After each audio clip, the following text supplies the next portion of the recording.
Vamos a profundizar en este tema. Nos acompaña ya en el estudio la profesora de la Universidad de Chile y ex ministra del CERNAM, Laura Albornoz. Gracias por su tiempo. Buen día. Hola, buenos días. Bueno, ¿cuánto impacta esto a la democracia cristiana, que ya decidió pasarlo a la Comisión de Ética, pero entendíamos que no era un tema nuevo?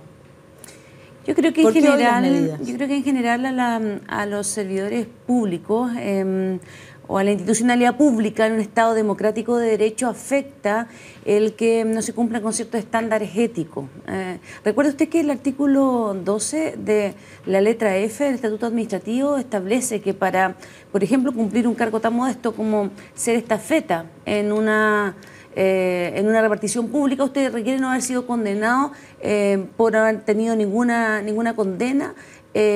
Máxime, entonces uno se pregunta, máxime, ¿qué se sucede con estos casos en donde efectivamente nos encontramos frente a personas que ostentan el cargo de representantes de la población, representantes populares o cargos elegidos por votación popular?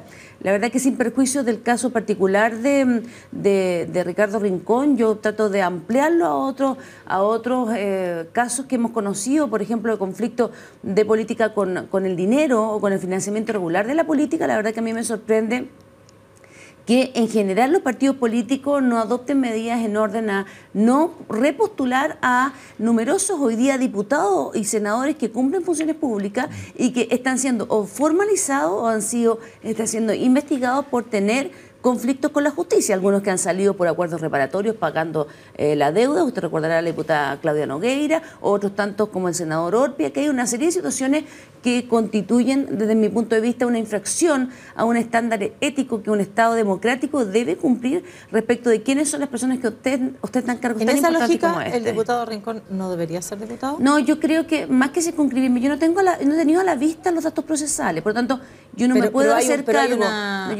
cargo no conociendo los antecedentes procesales. Nunca he visto la carpeta y como abogada y profesora de Derecho tengo que ser responsable. Pensé que se haya pronunciado ya la justicia. Lo que sí entiendo que hay una condena, y hay una condena en materia civil cuando ha costado largos años establecer la violencia intrafamiliar o la violencia machista, la violencia de género como un delito. En Chile, recuerde que solo el año 2005 el delito de maltrato habitual tiene tales características, antes solo era una falta. ¿Laura? Y a mí lo que sí me parece, solamente para señalarlo, cuando hay una condena versus una denuncia, porque cuando podemos estar todos nosotros denunciados y cuando hay denuncia hay una presunción de inocencia, cuando hay condena uno esperaría que efectivamente las personas se sometieran a una terapia de reeducación de estos controles o comportamientos abusivos. Laura, pero aprovechando que es profesora de Derecho precisamente, ¿podríamos explicarle a la gente cuál es la diferencia que está haciendo aquí el diputado Rincón para asegurar que él es inocente? Porque hay una condena efectivamente del año 2003, pero en el ámbito civil. A lo que se remite el diputado es al ámbito penal. Hagamos esa explicación primero. Sí, lo que pasa es que la violencia intrafamiliar en Chile se constituyó en la primera ley del año 94, recién fue considerada solo como una falta. Cuando se legisló la primera vez en Chile, la violencia intrafamiliar era considerada como una falta porque se consideró en aquel entonces por el legislador que eran temas privados que tenían que ser resueltos en el fuero íntimo de la familia. Y por lo tanto era una falta que se ventilaba además no en tribunales de familia porque no existían solo los juzgados civiles y los de menores se tramitaban en juzgados civiles. A mí muchas veces me tocó tramitar causas de violencia intrafamiliar mientras al lado se estaba tramitando un giro doloso de cheque, el actuario le tomaba declaración a la víctima de violencia, a la persona que tenía una demanda por giro doloso, por estafa. Entonces esto se fue modificando a través del tiempo. Recién en el año 2005 se dicta la ley que establece el maltrato habitual como delito, que es revisado que es visto por el Ministerio Público y por los tribunales de garantía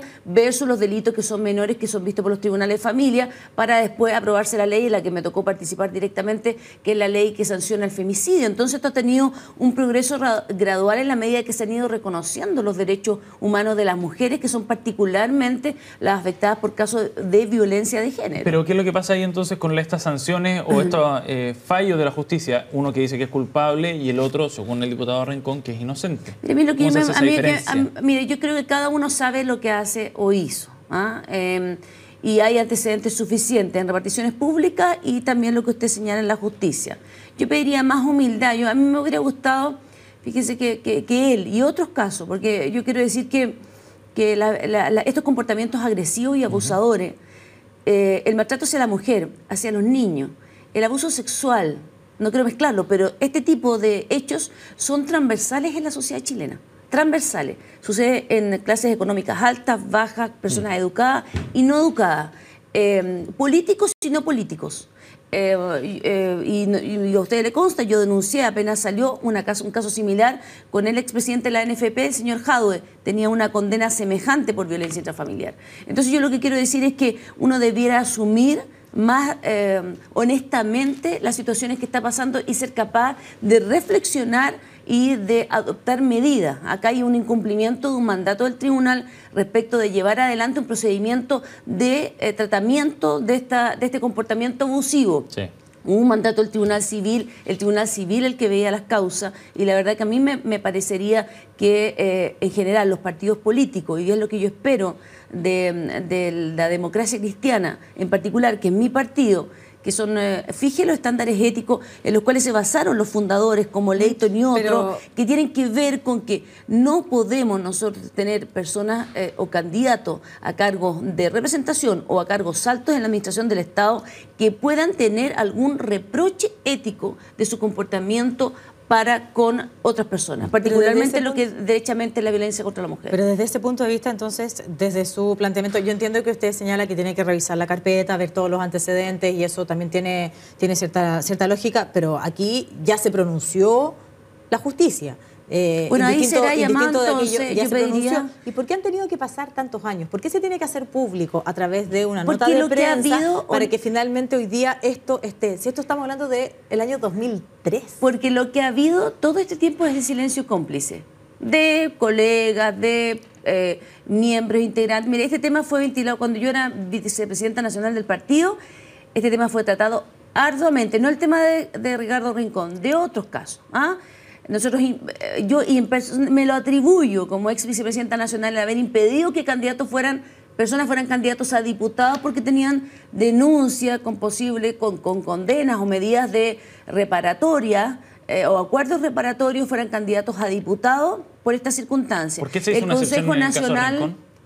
Porque en esa oportunidad no fue candidato, cuando me tocó a mí estar como vicepresidenta nacional, no fue ventilado. Pero estos son temas que son conocidos, sabidos. Yo le puedo asegurar que la Cámara de Diputados, entre ellos, mayoritariamente masculina, debe saberse muchas cosas respecto de este y otro tipo de comportamiento. Entonces a mí me pasa que este va siendo tema ahora, y ahora va siendo un tema relevante. No, porque además, para ser bien franca, Chile ha evolucionado de tal forma que hoy día esto constituye un reproche ético grave. También. O sea, ese video seguramente este joven de la UDI que la enfrenta hace 20 años atrás hubiese dicho, bueno, en su derecho nomás estaba, si para eso el pololo, para eso su marido. Entonces la verdad es que el tema de la violencia de género ha costado mucho al movimiento mujeres y a la institucionalidad de género avanzar en poner este tema como temas delicados, lo mismo que la pedofilia, lo mismo que otros temas de abuso, de acoso callejero, son temas que a lo largo del tiempo ha costado mucho instalarlo. Lo que pasa es que hemos llegado a un punto en donde se requiere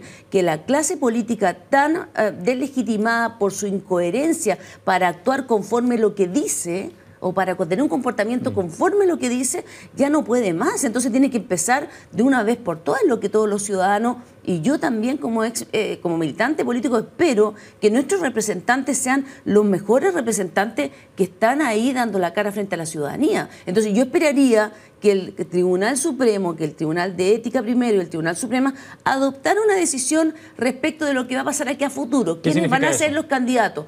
¿Cuáles van a ser los estándares mínimos de los candidatos que vamos a pedir solo el DICOM para postular a ser candidato a diputado, a senador, alcalde, concejal o para ser ministro de Estado? También nos va a interesar que esa persona tenga un comportamiento ético intachable para ser representante de los ciudadanos. Fíjese usted que los parlamentarios fiscalizan los actos de gobierno.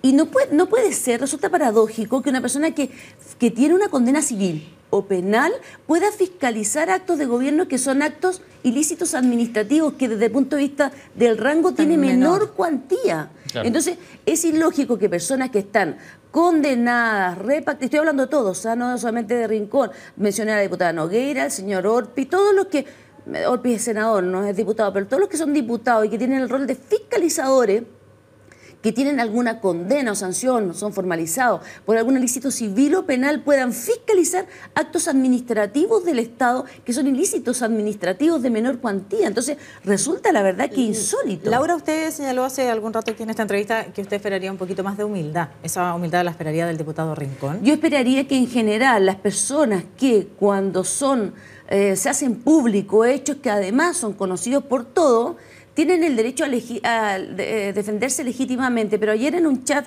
de Mujeres de la Democracia Cristiana, una compañera nuestra justamente hizo referencia a que habiendo sido conocido por todos, uno hubiese esperado que hubiese dicho, ¿sabes qué? Efectivamente estuvo esta condena, yo no la cumplí porque no lo estimé, la verdad que reprocho la violencia, mi conducta ha cambiado o no, porque aquí hay hechos y hay constatación de lesiones. Entonces, la verdad es que, insisto, yo no estoy imputando responsabilidad, no tengo la causa a la vista, pero él sabe perfectamente las gestiones que realizó ante institucionalidad pública para, entre comillas, disimular esta denuncia de su expareja. ¿No le parece que ha sido blanda la respuesta del mundo político, en particular de la ADC, respecto a este tema? Porque Carolina Goich, por ejemplo, ayer, la presidenta de la ADC, si bien condenaba y rechazaba la violencia contra la mujer, venga de donde venga, decía la senadora, de todas maneras desligaba cualquier tipo de juicio y lo dejaba en manos del Comité de Ética. Uno entiende que efectivamente hay instancias partidarias que están bien establecidas para llevar adelante determinados procesos de juicio interno, me refiero.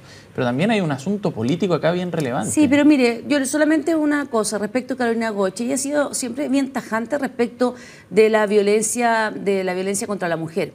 Y ella adoptó una decisión. Yo quiero hacer la pregunta al revés. ¿Qué pasa con el presidente del Comité de Diputados, Fachaín, y la declaración de los diputados demócratas cristianos? ¿Qué pasa con el presidente de la Cámara que lo condenó ayer por Twitter? ¿Qué pasa con Ignacio Walker, que era el presidente del partido cuando se postuló de candidato a Ricardo Rincón? A mí me gustaría que los hombres también del partido tuvieran, porque Carolina Goich tenía una única posición respecto de la condena de la violencia contra la mujer. Lo sé además porque cuando fui ministra de la Mujer fui una estrecha colaboradora en este tema. No me cabe duda de su imparcialidad y de hacer operar las instituciones internas. A mí me gustaría más bien que el resto de los diputados que justo ahora se mantienen en franco silencio, usted le pone una cámara y de todos los partidos políticos hablan, ubican la cámara para ponerse atrás de la autoridad. Después bien me gustaría un pronunciamiento claro y explícito respecto de este tema de todas las personas involucradas, tal como queremos renovación de la política, nuevos rostros, límite a la reelección, pues bien también queremos personas que cumplan con estándares éticos. Yo lo único que leí hoy día en la mañana fue a Jorge Burgo, que dijo que esta podría ser, lo relativizó, pero por lo menos habló, podría ser una inhabilitante de una futura candidatura. Solo para finalizar, ¿qué pasa con aquellos que usted denominó así, testigos silenciosos o cómplices, ¿cierto? Silenciosos, porque señalaba usted que esto podría haber sido conocido por muchos durante un buen tiempo y sin embargo, hasta que no se hace público, a través de un reportaje que trae El Mostrador, esto parecía ser un tema guardado. ¿Qué pasa con aquellos que supieron y que de alguna manera... Es lo mismo que seguramente pasa aquí en la televisión también. Seguramente entre ustedes también saben de algún compañero, jefe u otro que es un maltratador, que es un machista, que es un abusador y todo el mundo lo que hace es mirar para la vida. Pues esta es la típica historia de este problema. Ha habido campañas nacionales para denunciar a los agresores, a las personas que ejercen violencia. Se han puesto teléfonos de emergencia para que las personas llamen y denuncien el maltrato infantil. Ha pasado lo que pasa en todo Chile, que es que la gente prefiere no meterse en problemas que son de otro. Hay algunos que lo considerarán incluso una choreza, pero yo creo que son los menos atendidos al paso del tiempo. Hoy día la gente efectivamente condena la violencia contra las mujeres como un acto deleznable, pero pasará lo que pasa. Por Dios, este joven de la UDI tiene 24 años. Estamos hablando de que las generaciones nuevas son distintas y él tiene 24 años y tenemos el audio del video. Entonces la verdad es que preguntémonos cómo nos comportamos todos los chilenos en este tipo de cosas. Si lo que sucede es que mi llamado es que respecto de representantes populares y respecto de representantes altos de gobierno, uno debería pedir ciertos estándares mínimos mucho más elevados. Laura, gracias por haber venido esta mañana. Muchas gracias a ustedes.